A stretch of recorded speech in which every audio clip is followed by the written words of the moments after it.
Olá, está no ar o Porto Alegre em Debate. No programa de hoje, nós vamos fazer uma análise do atual cenário financeiro e os impactos na economia da cidade. Vamos projetar também como deve ser o fechamento do segundo semestre e ainda discutir alternativas para driblar a crise. Para isso, os nossos convidados no programa de hoje são os seguintes: o economista da Fundação de Economia e Estatística, Bruno Caldas, o professor do curso de Administração da SPM, Lúcio de Carli, e o auditor fiscal da Secretaria Municipal da Fazenda, Rodrigo Fantinel. Aos nossos convidados, muito obrigado pela presença. Você de casa, muito obrigado pela sua audiência. Começo aqui com o nosso economista da FEE, o Lúcio de Carli, ou melhor, o Bruno Caldas, para a gente discutir um pouquinho, introduzir qual é o atual cenário e quais os impactos que ele acaba tendo na cidade, mas para fazer uma análise, para começar um pouquinho mais macro, né, o que a gente vive hoje. Seja bem-vindo aqui ao programa. Obrigado pelo convite. Gostaria um pouco de começar falando sobre o cenário mais macroeconômico, primeiro o Brasil, depois um pouco de Rio Grande do Sul e Porto Alegre. E eu acho que é engraçado que economista é sempre chamado para dar má notícia, né? A gente está sempre... Quando a economia está indo bem, ninguém fala com o economista, e quando as coisas começam a degringolar, que daí pensa, pera aí, o que deu errado? Aí chama o economista. É muito parecido com medicina, né? Quando está todo mundo saudável, ninguém vai no médico. Quando as coisas surgem, é que daí as pessoas correm para o hospital. Então, eu acho que é importante ressaltar que Porto Alegre, assim como o Rio Grande do Sul, não são uma ilha. A gente é fortemente interligado, principalmente com o resto do Brasil, tá? Então, mesmo que o Uruguai ou a Argentina talvez não estejam indo tão mal economicamente, como a maior parte do nosso comércio é com o centro do país, e o Brasil, de modo geral, está performando muito mal, o Rio Grande do Sul e Porto Alegre acabam sendo puxados negativamente nesse sentido.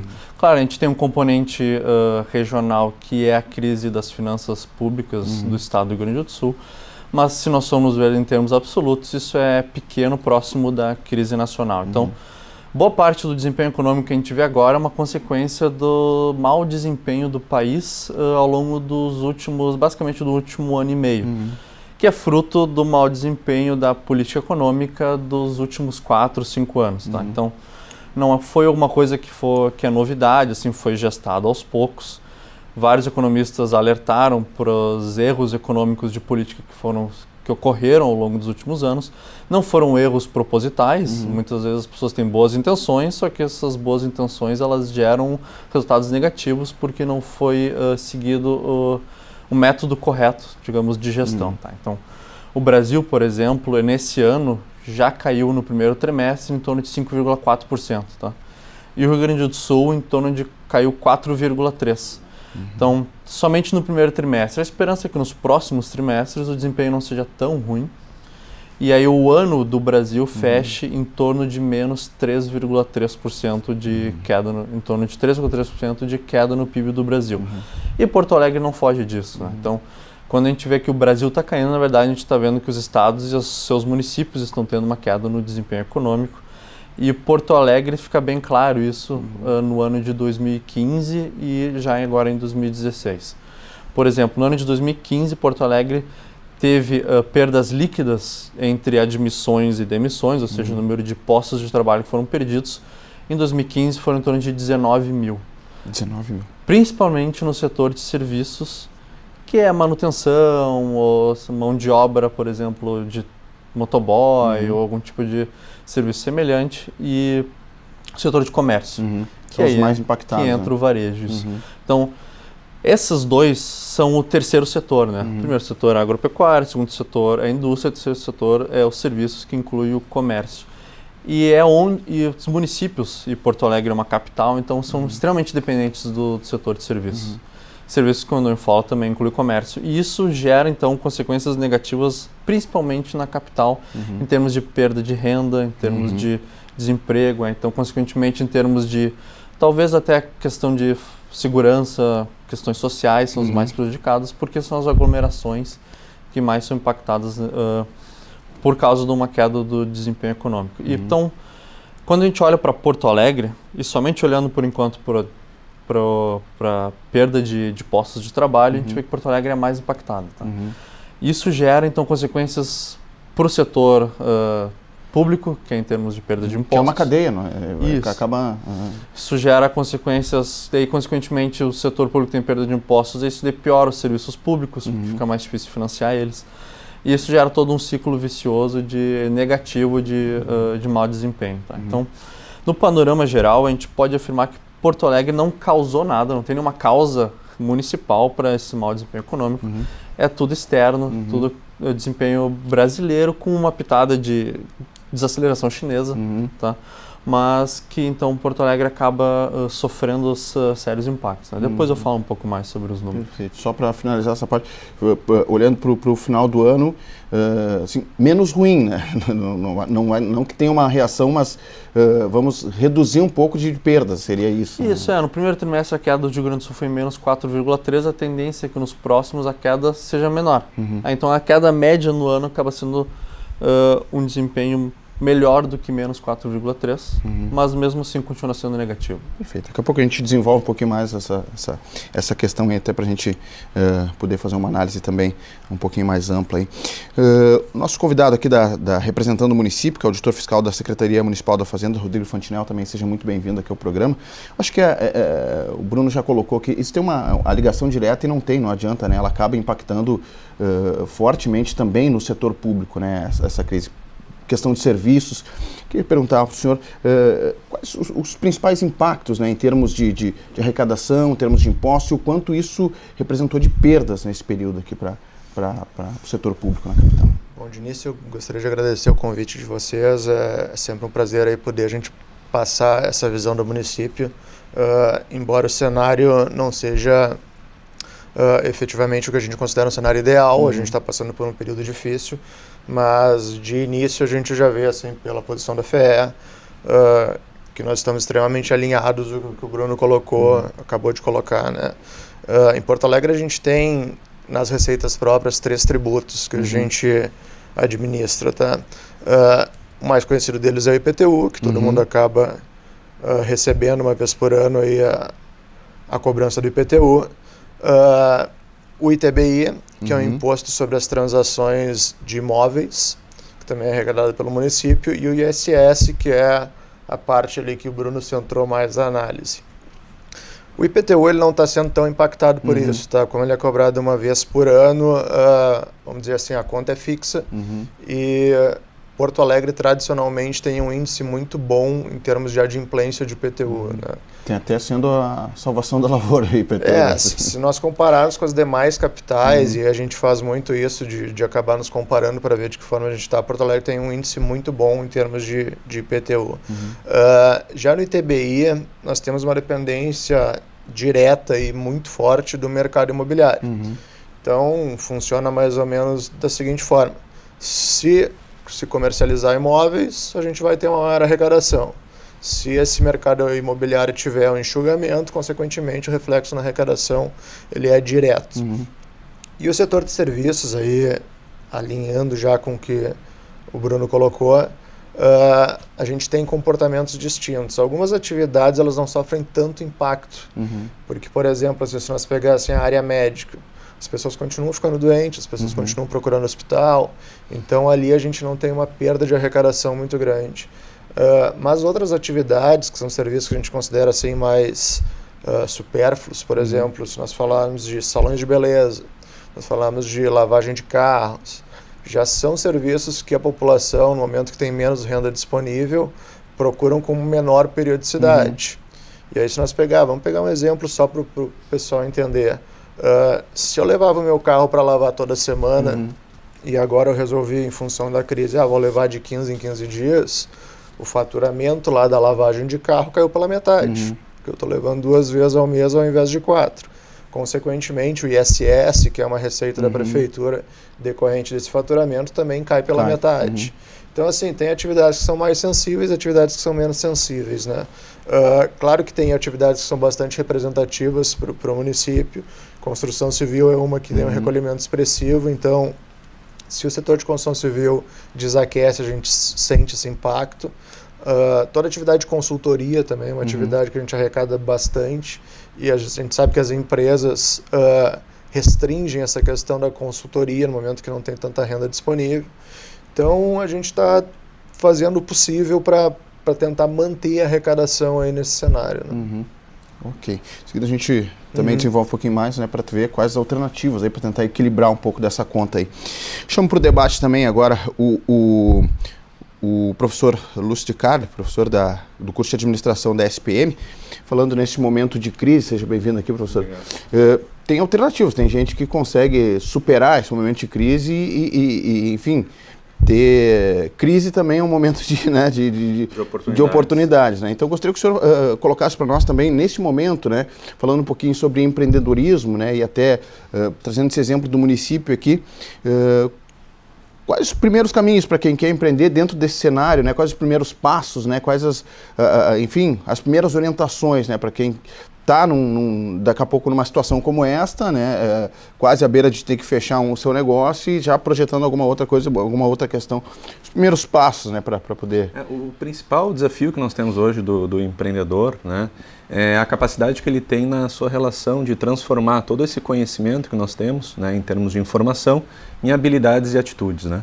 Então, em um momento de crise, existe um achatamento das margens, né? Então é exigido do profissional que ele tenha a capacidade de executar gastando muito menos e tendo um objetivo, uma capacidade de gerar muito mais com esse valor investido. Né? Então o empreendedor ele precisa ter essa habilidade, esse conhecimento e principalmente saber trabalhar em um ambiente completamente adverso ao que nós tínhamos anteriormente, né? O qual as pessoas elas têm uma aversão maior a risco e principalmente uma menor capacidade de desembolso, né? Um poder menor de consumo. Né? Então, como os próprios colegas aqui do debate comentaram, nós estamos vivendo uma crise, mas nós precisamos enxergar dentro dessa crise uma oportunidade para poder virar a chave no que diz respeito a um novo processo e novos negócios, enfim, em novas formas de comercializar os produtos. Hoje tem algum nicho que possa ser focado daqui a pouco nessa questão do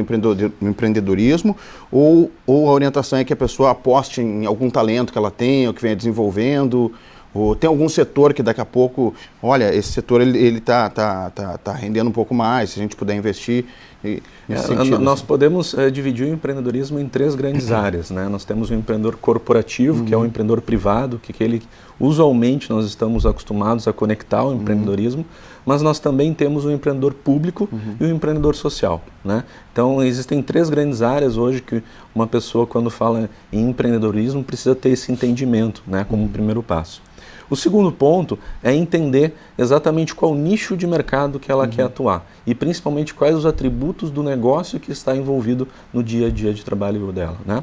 A gente vê crescer, principalmente no município de Porto Alegre, polos de informática e uma necessidade aí e uma possibilidade de executar novos negócios até mesmo com um custo relativamente baixo. Então, todo o conceito que a gente comenta sobre economia criativa, ou seja, você inventar novas formas de comercialização e principalmente novas tecnologias, pode auxiliar o empreendedor nesse momento de crise. Então, você não precisa ter uma loja física, por exemplo, para poder comercializar o seu produto. Você pode comercializar de uma forma online. Hoje a gente fala muito do comércio entre pessoas, né? Entre humanos. Então, você pode ter uma nova forma de comercializar e novos negócios envolvidos dentro desse processo, que não necessariamente os meios tradicionais que nós estamos acostumados a escutar. O senhor colocou uma questão importante que eu queria trazer para o debate, que recentemente nós tivemos aprovado aqui na Câmara de Vereadores uma emenda à lei orgânica do município que propõe incentivo à economia criativa, né, do vereador Vilela. Nesse ponto, como o município, como o poder público, ele pode participar ou incentivar ou daqui a pouco ser um parceiro nesse processo, né, de empreendedorismo, né, estimulando a economia criativa, por exemplo? Não só o bem público, mas os grupos sociais, né? No momento que você tem uma conexão entre pessoas e você tem a capacidade de transformar esse conhecimento, essa oportunidade que os empreendedores visualizam em negócios, surge novas formas de comercialização e novas possibilidades de desenvolvimento, né? Então, se você tem uma comunidade, uma pequena comunidade de catadores que está situada num bairro específico, num bairro mais carente, da mesma forma que você tem uma comunidade de universitários, você precisa criar um ambiente de conexão, né?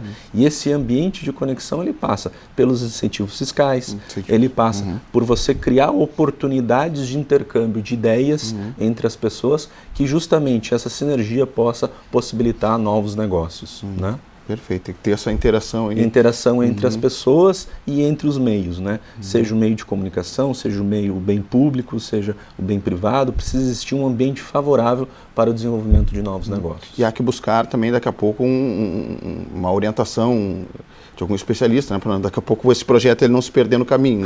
Claro. Hoje existem muitos programas formais de empreendedorismo estabelecidos no município, né? Desde a fase escolar, então na fase escolar estaria a Junior Achievement, por exemplo, né? Que existem escolas públicas que recebem advisors, que são conselheiros para poder executar esse trabalho.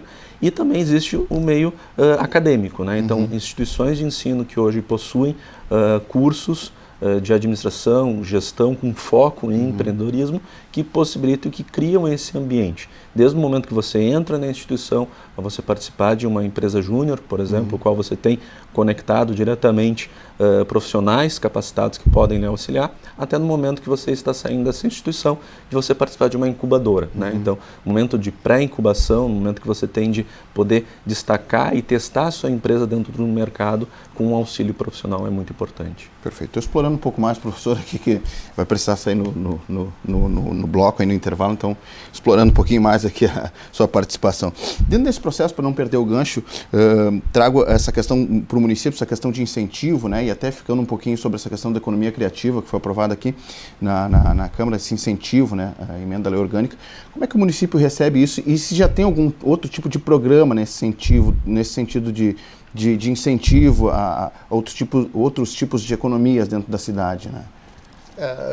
Nós não temos dúvida que esse papel do empreendedorismo dentro da cidade ele é extremamente salutar e extremamente importante, né? Então, a Secretaria da Fazenda, não só a Secretaria da Fazenda, como o município como um todo, tem o dever, vamos dizer assim, né, de incentivar essas atividades, até porque isso acaba trazendo, além de mais qualidade de vida para as pessoas, acaba trazendo reflexo positivo para as próprias finanças do município, né? No momento que eu retiro empresas de Porto Alegre, eu não oportunizo que se abram novas empresas em Porto Alegre, consequentemente eu estou agindo contra a própria Secretaria da Fazenda, que vai arrecadar menos e o município vai, com isso, não ter recursos suficientes para investir na própria cidade. Isso é um círculo, né, que acaba se retroalimentando. Então, o que a gente tem no município? Tem essa emenda que foi aprovada recentemente, que nós temos total interesse que a gente consiga dar efetividade para ela e que surjam novas oportunidades no município. O município tem trabalhado aí nos últimos meses fortemente também em programas de incentivo para o 4º distrito. E aí a gente fala muito também numa tecnologia limpa, né, de conseguir empresas que se desenvolvam lá no 4º distrito para mudar essa região da cidade, que é uma região que está se dando bastante atenção. E tudo conectado com essa questão assim, né, de incentivar atividades, que eu acho que é uma obrigação do poder público, para trazer recursos para o município e para ser reinvestido na cidade, né? Perfeito.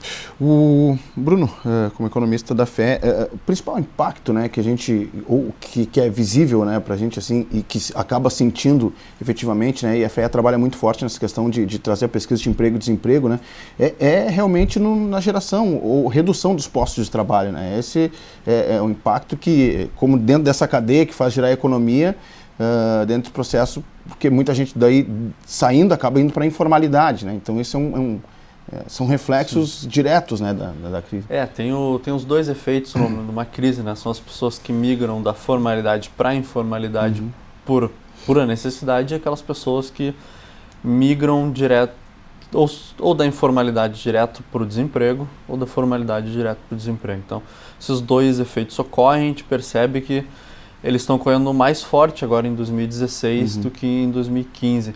A taxa de desocupação em 2015 aumentou no final de 2014 para o final de 2015, aumentou de 6% para 6,7%, então, de desocupados. Já em 2016, no primeiro trimestre, aumentou para 8,7%. Aumentou de 6 para 6,9 e depois para 8,7. Então foi um salto muito grande de aumento de desemprego em pouco tempo. Isso o senhor fala região metropolitana? Porto Alegre especificamente. A metropolitana está no mesmo nível, mesmo patamar de perda de emprego.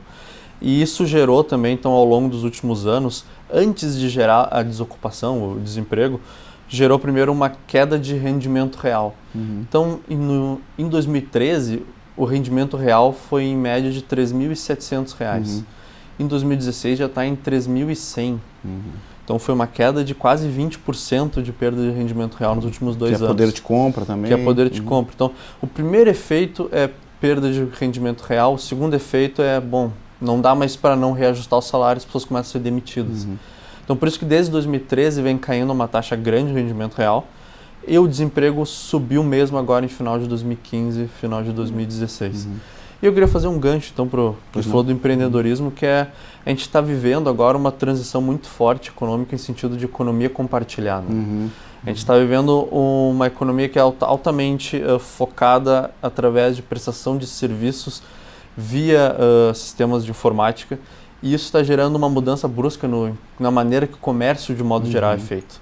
Tu mesmo mencionou que o e-commerce, as pessoas podem fazer online, e mais especificamente a gente está percebendo serviços onde a maior prestadora de serviço de transporte não é dona de nenhum carro, que é o Uber.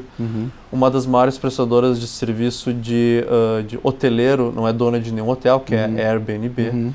Então, e todas elas estão entrando nas economias de todo mundo, e Porto Alegre não é exceção, e estão mudando a maneira que a economia tradicional é feita. Isso também tem impacto não só no empreendedorismo, mas tem impacto também na arrecadação. Isso é uma coisa importante que a própria Câmara tem que observar para saber como é que vai legislar sem sufocar esses setores. Tá? E eu queria agora também então fazer um gancho para o que tu mencionaste da construção civil e do serviço imobiliário, que a gente está tendo também uma redução no número de imóveis à disposição. De novos imóveis que foram criados. Em 2013, é feito um censo num dado período do ano, acho que é no final do ano, 2013, e se vê quantos imóveis estão novos no mercado. E no final de 2013, tinha em torno de 9 mil imóveis. Agora, em 2016, no final de 2015, o número caiu de 9 mil para 7 mil imóveis. Então, foi uma queda de 25% no número de imóveis novos disponíveis. Isso impacta diretamente todo o setor, tanto da construção civil, quanto o setor imobiliário, consequentemente a arrecadação de ITBI. Né? Perfeito. Se a gente está encerrando esse bloco, eu queria fechar ainda com o professor Lúcio aqui, vai precisar sair no intervalo aí, mas que ficasse alguma orientação, alguma dica bem direta, para quem está nos acompanhando, né, para os nossos telespectadores e que estão pensando, né, nessa questão de empreendedorismo, de alguma alternativa, né, de algum recurso extra aí dentro desse processo de crise, né? Gostaria que o senhor deixasse alguma dica bem...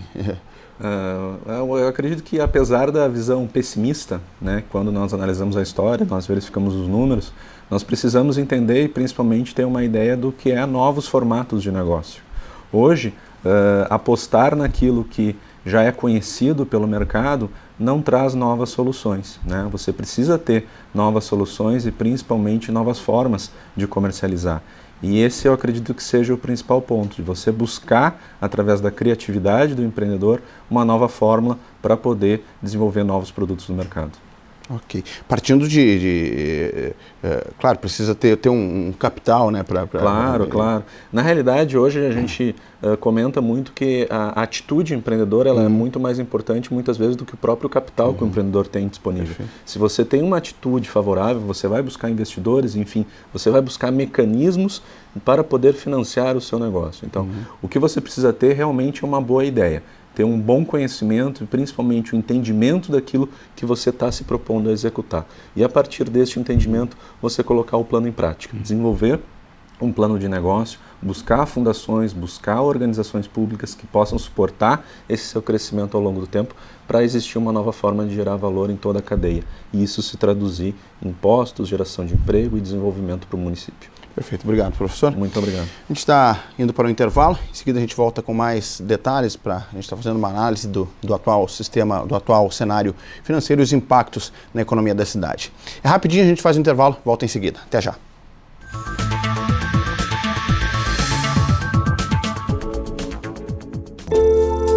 Entre bromélias, orquídeas, samambaias e begônias, são mais de 600 espécies de plantas espalhadas pelo parque. No total, são 3.000 exemplares de flora. Essa diversidade faz do Jardim Botânico de Porto Alegre um dos 5 maiores do Brasil. A área de 39 hectares foi aberta ao público em 1958. Dentro do parque está o Museu de Ciências Naturais, fundado em 1955. O órgão estuda a biodiversidade e tem 432.000 exemplares de animais e plantas expostos. O Jardim Botânico é um recanto de natureza no meio urbano de Porto Alegre. O parque fica na rua Dr. Salvador França, número 1427. A visitação é aberta de terça-feira a domingo, das 8 da manhã às 5 da tarde.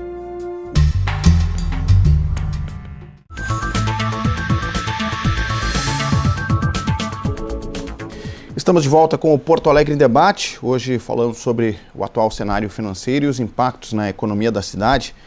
E um dos setores que acaba sendo mais impactados, acaba tendo essas consequências da crise atual, é o setor do varejo. Por isso, junta-se a nós aqui no debate o vice-presidente do Sindilojas de Porto Alegre, que é o Arcione Piva, a quem eu agradeço pela presença aqui neste segundo bloco. Obrigado por participar aqui do Porto Alegre em Debate. E perguntando diretamente aqui o impacto, né, da economia nesse setor também, né, que é um dos setores mais pujantes aí da economia da cidade, né, que tem, junto com o setor de serviços, né, o setor de comércio, ele faz a economia girar, aí, trazendo também impostos e benefícios para o município. Qual o impacto dessa crise para o setor, em termos de arrecadação, em termos de postos de trabalho? Enfim, seja bem-vindo. Obrigado pela oportunidade. O Sindilojas agradece pela oportunidade de estar aqui presente. Claro que toda a economia está sendo prejudicada nesse momento, né? E o varejo não é diferente, né? Ele tem tido um impacto bastante grande, né, com essa crise, né? A gente tem conversado muito com os lojistas, com os associados do Sindilojas de Porto Alegre, e eles têm se mostrado muito preocupados com algumas coisas, alguns pontos bem importantes, né? Uma delas é a crise econômica mesmo, né? A outra é a crise política, que tem atrapalhado bastante. E em Porto Alegre, especialmente no nosso centro histórico de Porto Alegre, o grande problema, apesar da Brigada Militar ter lançado a Operação Avante, é a insegurança dos pedestres, dos consumidores de virem até as lojas, né? A gente tem conversado com os empresários, eles têm mostrado essa preocupação muito grande de que a insegurança gera prejuízos bastante interessantes para quem está no varejo. Nós temos caso falou aí de empregos, né? Tem lojas no centro de Porto Alegre que há 2 anos atrás tinha 160 funcionários, hoje, em função da crise, está com 120. E essa é mais ou menos a realidade do varejo de um modo geral. Embora o varejo ele seja atingido posteriormente, mais tarde do que a indústria, do que outros setores, né? Mas mesmo assim, quando ele vem forte.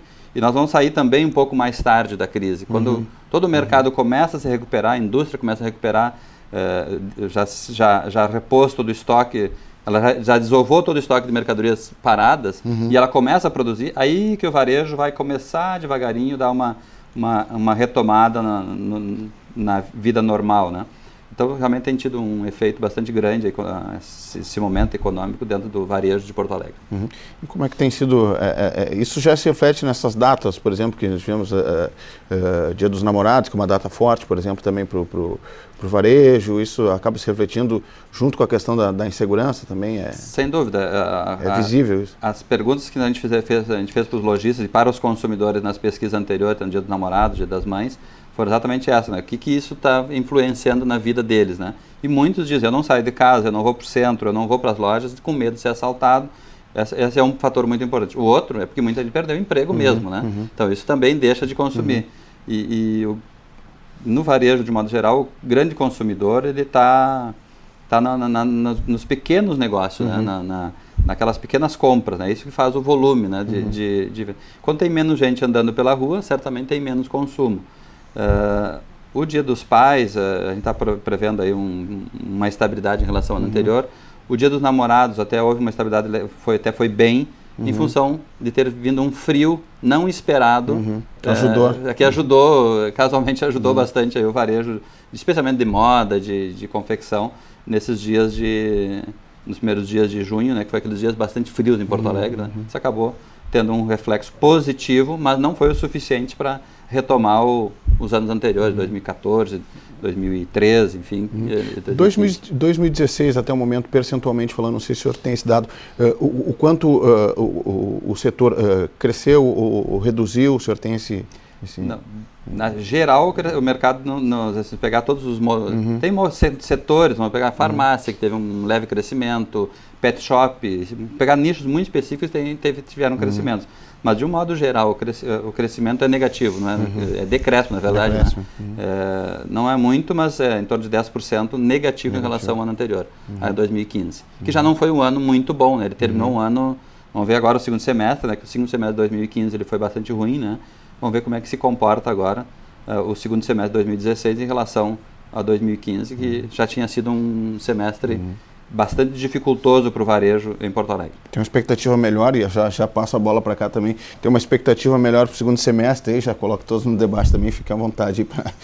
É importante assim, né, para se entender também que, embora todo o setor de varejo, aí, como se colocou, ele tem um decréscimo, isso aí a gente acaba sentindo na própria arrecadação do município, porque parte do ICMS que é recolhido nessas operações, o Estado transfere para o município, né? 25% do que se arrecada de ICMS, ele é repartido entre os municípios, né? E na verdade, todo esse nosso raciocínio aqui, ele acaba sendo conectado, né? Se nós temos menos pessoas empregadas, menos consumo, significa que tem menos pessoas dispostas a consumir, serviços também, não só a questão do ICMS, então a gente acaba sentindo reflexo tanto no ISS, quanto a gente acaba sentindo reflexo nas transferências do ICMS. Então isso aí acaba tendo um impacto que está relacionado, né? A gente acaba perdendo em mais de uma ponta. Né? Como representante aqui do município, representante da Secretaria da Fazenda, essa perda de arrecadação, e o senhor colocou aqui, isso em termos de reflexo para a população, em termos de serviço, o que isso significa e enfim, né, em termos de prestação de serviço de saúde? É importante assim, né, a gente também não criar um cenário tão ruim assim, né? Claro que tem reflexos negativos na nossa receita, mas em compensação a Secretaria da Fazenda está atuando fortemente aí sobre os contribuintes, né? De forma a garantir que essa queda na receita não seja significativamente a ponto de afetar os nossos serviços, né? Claro que o cenário não é bom, se nós tivéssemos um cenário de crescimento, a realidade era outra, mas nós temos trabalhado nos nossos tributos próprios, inclusive com ações sobre os tributos do Estado, especificamente no ICMS e no IPVA, auxiliando o Estado nessa fiscalização, para que a gente não tenha reflexos tão fortes na nossa arrecadação e, consequentemente, não comprometa a prestação de serviços públicos. Né? Quando o secretário Toneto esteve aqui na Comissão de Economia apresentando um balanço do quadrimestre, né, colocou de algumas perspectivas, claro, teve o fechamento em déficit, né, mas ele apresentou algumas perspectivas como a redução do valor mínimo de alguns impostos por parcelamento, como a questão de IPTU, tanto do ISS, enfim. E isso já está gerando algum tipo de reflexo, nota fiscal eletrônica, né? Isso já está até dentro dessa projeção para segundo semestre, já vem gerando algum tipo de efeito? É justamente isso. A gente tem assim, uma série de ações, entre elas essa aí que o secretário colocou na comissão, de reduzir as parcelas para a população poder colocar em dia os impostos que estão em atraso, né? Uma parcela menor, que não sinta tanto no orçamento. Nota fiscal eletrônica, nós estamos agindo fortemente, principalmente sobre as empresas que emitiram nota fiscal e não pagaram o imposto correspondente. Nós temos ações específicas também sobre IPTU. A gente fez um levantamento aéreo de toda a cidade, então está se identificando todos os imóveis que eram de determinado tamanho, a pessoa acabou ampliando, mas não informou a Secretaria da Fazenda. Então tem se trabalhado muito nisso, né? Nossa perspectiva é que efetivamente a arrecadação do segundo semestre supere a do primeiro semestre, tá? Por 2 motivos. Principalmente assim, em relação a essas ações que a gente está tomando, que a gente sabe também que o resultado não é imediato, mas ele vem com o tempo, e a própria sinalização da economia, que a gente sabe que, como a gente já foi colocado aqui pelo Bruno, a melhora não vem num salto, assim, mas a melhora tende a se verificar, e a gente espera que o segundo semestre seja não bom, mas um pouco melhor do que foi o primeiro. Né? Bruno, nessa perspectiva também aí, né, e a importância de algumas ações, por exemplo, do poder público nesse sentido, né, tanto de incentivo, como a gente falou no bloco anterior, né, incentivo a esse tipo de empreendedorismo, economia criativa, e dentro dessa perspectiva, né, projetando aí para segundo semestre. Assim, acho que é importante ressaltar que e alguma influência de fora que possa assim, acho que é importante ressaltar que as leis econômicas, elas não são invenções. Né? É o ser humano que inventou a lei econômica, como a gente não inventou a gravidade.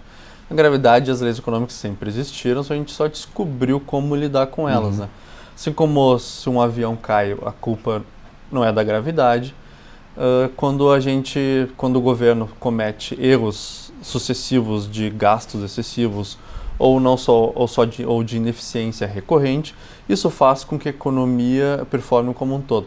Porque as leis econômicas, elas são inescapáveis como a gravidade, porque as leis econômicas, elas são basicamente que os recursos são escassos. Se o tempo é escasso, eu não consigo fazer tudo ao mesmo tempo. Eu ainda não inventei uma máquina do tempo que eu possa me transportar para o passado e poder trabalhar 2 vezes mais. Consequentemente, não dá para fazer tudo e a gente vê isso na prática no bottom line, na linha final de todas as empresas, que é a diferença entre receita e despesa. Tá? Ao mesmo tempo, a gente está num momento onde a queda vai continuar por um tempo, mas ela vai ficar mais branda. Tá? Até porque o real desvalorizou e isso ajuda as exportações, isso torna os importados mais caros e, consequentemente, o consumo interno aumenta. Isso também porque a inflação está declinando, ao mesmo tempo então a taxa de juros vai declinar, fica mais fácil financiar o consumo de longo prazo, tanto para bens duráveis quanto para o próprio investimento das empresas. Fica mais fácil girar o capital, fica mais fácil investir em grandes empreendimentos. Então a tendência é que até o final do ano a taxa de juros caia para 13%, ela está em 14,25%. Que a inflação seja em torno de 7,7%, o que é muito menor aos 10% que a gente viu no ano passado. E como o real desvalorizou, isso aumenta então o consumo interno. Então esses fatores econômicos, ou seja, as leis econômicas também ajudam para que se retorne a um patamar mais favorável. Ao mesmo tempo, o setor público, eu gosto de mencionar alguns fatos que muito ajuda quem não atrapalha. Tá? Então, a própria intenção do setor público em melhorar a fiscalização, tornar ela mais eficiente, no sentido de menos custosa para o próprio setor público, é mais fácil de ser obedecida pela iniciativa privada, isso facilita em muito. As isenções também, em momento de crise, também são muito bem-vindas, até porque elas dão um fôlego necessário para que não haja um maior desemprego e, consequentemente, talvez um ciclo vicioso. Né? Então, nesse sentido, o setor público ele pode e deve sim agir. Ao mesmo tempo onde a iniciativa privada, a gente sabe que ninguém acorda de manhã pensando eu preciso inventar alguma coisa. As pessoas acordam de manhã pensando eu preciso solucionar um problema. Muitas vezes, um leão por dia. Isso, um leão por dia. Muitas vezes o problema é se a iniciativa privada eu preciso botar comida na mesa. Então, eu preciso oferecer um produto que seja atrativo para o meu cliente. Eu preciso, então, melhorar o que quer que seja, desde o meu serviço de salão de beleza até um serviço mais especializado de manutenção de iPhone ou um comércio que precisa se diferenciar. Então, nesse sentido, com todos os entes agindo, primeiro identificando que é necessário fazer essas mudanças e entendendo que a economia são leis que são inescapáveis, o ser humano, historicamente, sempre conseguiu sobrepujar as dificuldades. Historicamente, então, sempre houve uma melhora em indicadores de desenvolvimento, indicadores de segurança, indicadores de renda, E a tendência é que isso continue desde que cada um dos setores faça o tema de casa. Né? Fala 7,7% de inflação. Isso. Esse ano já fechou em 5,42% em Porto Alegre. Foi a segunda maior, só atrás de Fortaleza. Em 2015, Porto Alegre ficou como a terceira maior também, fechou em 10 ponto alguma coisa, só atrás de Rio de Janeiro e uma outra capital que eu não lembro. Então, a inflação ela ainda existe, 7,7% ainda é elevado. O simples fato, então, das pessoas não terem os salários reajustados faz com que elas tenham uma perda real em torno de 7% a 8% do salário. E isso também é uma maneira de corrigir, infelizmente, uma maneira de corrigir as distorções que ocorreram, basicamente porque nos últimos anos ocorreram excessivas desonerações, que daí gerou déficit no governo, o governo controlou os preços administrados. Então, na verdade, ocorreu uma inflação que ficou maquiada durante muito tempo. O governo controlou os preços do combustível e isso deu um incentivo muito forte à utilização de combustíveis em detrimento do biodiesel. Então, muitas indústrias que tentaram migrar para o gás ou para o biodiesel foram fortemente prejudicadas. E aí, num momento como esse, onde no início de 2015 dá um choque no preço dos insumos, que é basicamente energia elétrica e gasolina, e as empresas não migraram porque não valia a pena, todo mundo é prejudicado porque é obrigado a repassar para o consumidor final. Então, todo esse choque que ocorreu no início de 2015 gerou esse desequilíbrio econômico que está sendo reajustado, que a gente está pagando o preço até agora, está sendo reajustado aos poucos, com os entes aos poucos se organizando, tanto iniciativa privada, com melhora dos processos, quanto o serviço público, com um aumento na eficiência. Dentro ainda do setor público, já passamos a bola aqui também para o Sindlojas aqui, mas só para não perder a questão, dentro dessa questão do setor público ainda tem a questão salarial ainda, né? Que também acaba sendo um desafio aí, né? Por exemplo, reposição na inflação, né? Nós tivemos recentemente aí uma questão de negociação entre governo e sindicatos servidores, né? Então, sem dúvida, não é nem só a questão salarial, né? Tem todo o custeio da máquina pública, vamos dizer assim, né?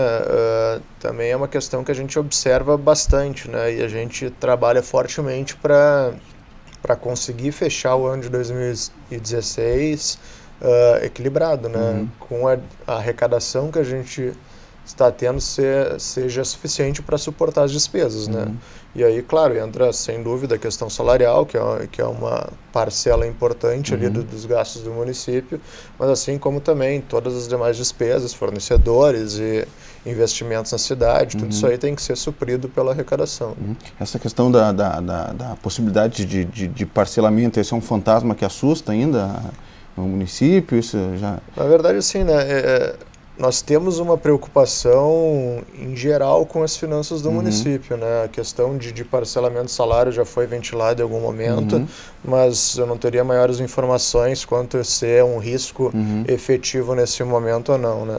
Mas nós estamos permanentemente olhando os dois lados, a receita e a despesa, para conseguir fechar o 2016 de forma equilibrada, pelo menos, né? Como dizem os técnicos de futebol, é jogo a jogo, né? É isso aí. Mesa a mesa. Enquanto a bola está rolando, a gente está lá correndo atrás dela. Perfeito. Para o Sindlojas, a gente conversou há um tempo atrás aqui também no Porto Alegre em Debate, né? A gente conversou com o setor de hotelaria de Porto Alegre. O presidente falava do sindicato, né? Falava que era uma das piores crises aí que o setor já vem vivendo nos últimos 40 anos, com o fechamento de em torno de 1.000 postos de trabalho. Essa é uma realidade que assusta também a questão dos lojistas, e lhe pergunto até nesse processo de projetar, porque o comércio ele tem uma questão de empregos temporários também, né? Com uma previsão para Natal, muitos apostam nisso para daqui a pouco ser efetivado. Né? Como é que está que perspectiva os senhores têm, né, nessa questão de postos de trabalho temporários e depois efetivação, até na comparação com anos anteriores, projetando Natal, por exemplo, essas datas de final de ano? Assim, o Sindlojas vem, desde sempre, alguns últimos anos especialmente, ele vem trabalhando muito na qualificação tanto dos empresários como dos operadores, dos funcionários das lojas, né? A gente tem lá uma grade muito grande de treinamentos, a maioria deles gratuitos, feiras, eventos, enfim, nós temos bastante eventos para qualificar o empresário. Existe uma preocupação, sim. A previsão é que a gente não tem dados, não tem uma pesquisa efetivada. Certamente a gente vai fazer isso mais perto do início da utilização de mão de obra temporária, que é lá por final de outubro, de novembro, que a gente faz essa pesquisa todos os anos, para ver qual é a intenção dos empresários de contratar. Mas, olhando, fazendo uma análise fria hoje, a perspectiva não é boa, né, do número de contratações temporárias para especialmente o Natal, né, que é o período que a gente mais contrata, as empresas mais contratam pessoas para temporários. Historicamente, em torno de 30% a 40% dos empregados que são contratados temporariamente acabam se efetivando no trabalho. Até, às vezes, por uma questão, às vezes, não de criação de novas vagas.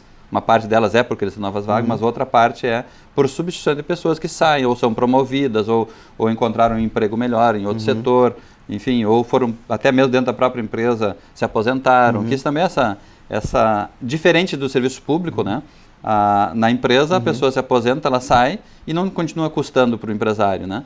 O serviço público, ela sai, se aposenta e continua custando para a nossa sociedade, para o Estado e para o município, né? Essa é uma das pequenas vantagens que nós temos como iniciativa privada, de a pessoa se aposentar e passar o custo para o Estado, não ficar na iniciativa privada. Então, há essa substituição natural no final do ano, então, mas, infelizmente, esse ano a perspectiva não é tão grande como foi os outros anos, especialmente 2013, 2012, né, que muita gente foi para o mercado temporário e se efetivaram depois, em função da demanda bem aquecida do varejo de modo geral. Este ano o varejo está numa demanda estabilizada, reprimida em relação aos anos anteriores, né? Tá por baixo, ele parou por baixo, e até a gente recuperar, ela leva um tempinho ainda. Nós achamos, no Cindy Lojas acha, que o fundo do poço já chegou para o varejo e para o Brasil, para a economia brasileira, né? E isso nos dá um certo alívio, nos dá uma certa, vamos dizer assim, anima, né, o varejo de modo geral para que possa se preparar para ali na frente estar voltando a crescer de novo, que é o que a gente espera. Especialmente o quarto trimestre deste ano dá ter crescimento em relação a 2015 e que já o ano que vem ele comece em situação melhor do que começou este ano, 2016. Perfeito, a gente está chegando no final do programa. Eu queria fazer ainda mais uma rodada aqui com os nossos convidados, começando pelo Bruno, aquele poder de síntese agora para a gente fazer um minutinho para cada um, para o recado final aí, enfim, alguma questão que ainda não foi colocada, mas dentro daquela margem de tempo menor aí, só para a gente fazer a despedida. Bruno. Eu acho que a tendência é que o ano melhore. Não quer dizer que o desempenho vai ser algo positivo ou exuberante, mas acho que concordo com ele, o pior já passou. Acabou de passar, mas já passou. E a tendência então é que os próximos meses, 2016, já seja muito melhor, tanto do ponto de vista macroeconômico, e isso acaba influenciando também do ponto de vista dentro da economia. E assim, de modo geral, em termos de sentimento, acho que não tem por que se desesperar, a gente sabe o que fazer, a gente sabe quais são os problemas, a gente só precisa agir e trabalhar. Sabe que os recursos são escassos, ninguém tem tempo para fazer tudo. Então a gente tem que fazer o que nós sabemos fazer da melhor maneira possível, tanto na iniciativa privada, corrigindo o que está errado, mantendo o funcionamento da casa, ao mesmo tempo onde a gente precisa construir novas alternativas e novas soluções. Isso serve para a iniciativa privada e tanto para o serviço público quanto para o terceiro setor. Lá na FE a gente está sempre buscando auxiliar o governo e também está disposto a auxiliar a prefeitura também em qualquer estudos que sejam necessários. A gente tem um quadro qualificado e caso seja necessário de interesse a gente pode fazer trabalhos conjuntos tranquilamente. Perfeito, maravilha. Rodrigo, representando a Secretaria da Fazenda. Queria inicialmente então novamente agradecer o convite e ressaltar que o bom que a gente viu aqui é que estamos todos alinhados, né? Todos achamos que o pior, o fundo do poço já passou. Trabalhamos fortemente nessa questão aí de garantir a arrecadação para não fazer a cidade sofrer em termos de serviços públicos. Nós acreditamos efetivamente que esse segundo semestre pode ser pouco mais favorável que o primeiro, o que não deixa de forma nenhuma o ano fácil. A gente tem que segurar as despesas tudo que a gente pode, porque o objetivo do ano, como eu já coloquei antes, é fechar o ano de forma equilibrada. O governo também, neste momento, também precisa olhar para dentro e estancar o que der também, né? Sem dúvida, o trabalho na parte da despesa é essencial para que a gente consiga fechar essa equação. Né? Perfeito. Vice-presidente do Sindlojas aqui da capital, Arcione Piva, recado final. Hein? Primeiramente, agradecer a oportunidade de estar aqui com vocês, debatendo sobre esse assunto tão interessante que é a economia, né? E dizer que o Sindlojas está à disposição também, tanto da Câmara de Vereadores, da Prefeitura, enfim, do que a gente puder colaborar. O Sindlojas tem feito eventos que traz receita para a cidade, especialmente, estamos agora em julho no Barra Shopping, nossa Febravar, quarta edição, que teve mais de 150 municípios do Brasil representados, até uma missão do Chile esteve em Porto Alegre. Isso é um evento que traz receita para a hotelaria, para os restaurantes, enfim, para o varejo de modo geral. A gente fez uma pesquisa no Sindlojas e teve realmente no centro histórico um acréscimo de venda em função desse turismo de negócios que veio para Porto Alegre. Nós fizemos também, junto com outras entidades, o Brilha Porto Alegre, que é um evento para trazer gente para Porto Alegre no final do ano, entre novembro e início de janeiro. Então estamos à disposição para que a gente possa, junto aí com o serviço público, com os entes públicos e a iniciativa privada, desenvolver uma cidade para que todos nós, porto-alegrenses, podemos viver melhor, com mais segurança, com mais alegria, e se todo mundo puder ganhar, melhor. Né? Rapidinho, a questão com a Brigada Militar, como é que está essa conversa? A gente tem uma relação permanente com a Brigada Militar. O Sindlojas é apoiador da Brigada Militar já há bastante tempo. Nós temos lá 50 linhas de Nextel que a Brigada Militar usa para fazer uma comunicação privada, que a comunicação que a Brigada tem, ela não permite o sigilo, né? Qualquer meliante pode entrar no canal da Brigada e usar a frequência da Brigada. Né? Nosso caso é digital, o Nextel é digital, eles não conseguem entrar ainda não conseguiram entrar. Né? Então, o Sindlojas tem trabalhado e tratado junto com a Brigada Militar, trabalhou muito na Operação Avante, né, para que a Operação Avante continuasse, ela começasse e que continue. Né? A gente tem trabalhado, feito reuniões quase que semanal com eles, e exigindo e se colocando também à disposição, não só exigindo, mas também tentando ajudar, para que continue a Operação Avante no centro e que ela possa ser também espalhada para a cidade, em outros setores, em outros bairros também estão necessitando. Isso pode nos ajudar bastante no nível de faturamento no varejo também. Perfeito. Deixa eu agradecer a presença dos senhores aqui. Muito obrigado pela participação no Porto Alegre Debate. Você de casa, muito obrigado pela sua audiência. Fica o convite para que você visite a nossa página no Facebook, vá lá conferir o trabalho da TV Câmara. Fica o convite também para que a gente se encontre no próximo programa. Um grande abraço e até lá.